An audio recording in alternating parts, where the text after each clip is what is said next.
দর্শক, এবার জানবো আবহাওয়ার খবর।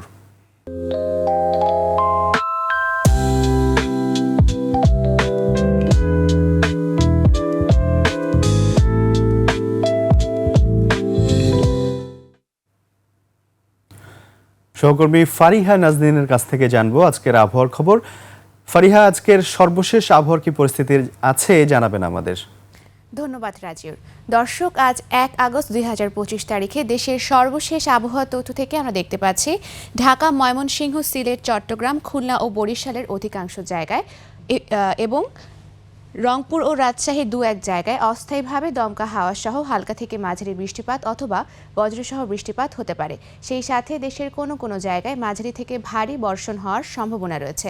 বর্তমানে মৌসুমী বায়ুটি ভারতের ঝাড়খণ্ড, পশ্চিমবঙ্গ, বিহার ও বাংলাদেশের মধ্যাঞ্চল হয়ে আসাম পর্যন্ত বিস্তৃত রয়েছে, যা বাংলাদেশের উপর মোটামুটি সক্রিয় এবং উত্তর বঙ্গোপসাগরে প্রবল অবস্থায় রয়েছে। সেই সাথে আগামী কিছুদিন বৃষ্টিপাতের প্রবণতা অব্যাহত থাকবে। বর্তমানে বিশেষ কিছু অঞ্চলের তাপমাত্রা যদি আমরা দেখে থাকি তাহলে সিলেট ও ঢাকায় 28 ডিগ্রি সেলসিয়াস, কুমিল্লায় 27 ডিগ্রি সেলসিয়াস, বরিশালে 28 ডিগ্রি সেলসিয়াস এবং রাজশাহীতে 28 ডিগ্রি সেলসিয়াস রয়েছে। সেই সাথে গতকাল সর্বনিম্ন তাপমাত্রা রেকর্ড করা হয়েছে টাঙ্গাইলে, যা 23 ডিগ্রি সেলসিয়াস এবং সর্বোচ্চ তাপমাত্রা রংপুরের কুতুবদিয়া নামক স্থানে, যা 34 ডিগ্রি সেলসিয়াস। গত 24 ঘন্টায় ঢাকার সর্বোচ্চ তাপমাত্রা ছিল 30.6 ডিগ্রি সেলসিয়াস এবং সর্বোচ্চ তাপমাত্রা 26.5 ডিগ্রি সেলসিয়াস।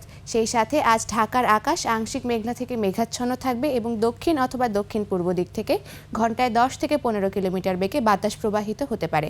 আজ সকাল 6টা অনুযায়ী ঢাকার বাতাসের আপেক্ষিক আর্দ্রতা নির্ণয় করা হয়েছে 92%। সেই সাথে আজ সূর্যাস্ত হবে সন্ধ্যা 6টা বেজে 43 মিনিটে। দর্শক, এ ছিল আমাদের আজকের আবহাওয়ার তথ্য। ফিরে যাব রাজিউরের কাছে। রাজিউর।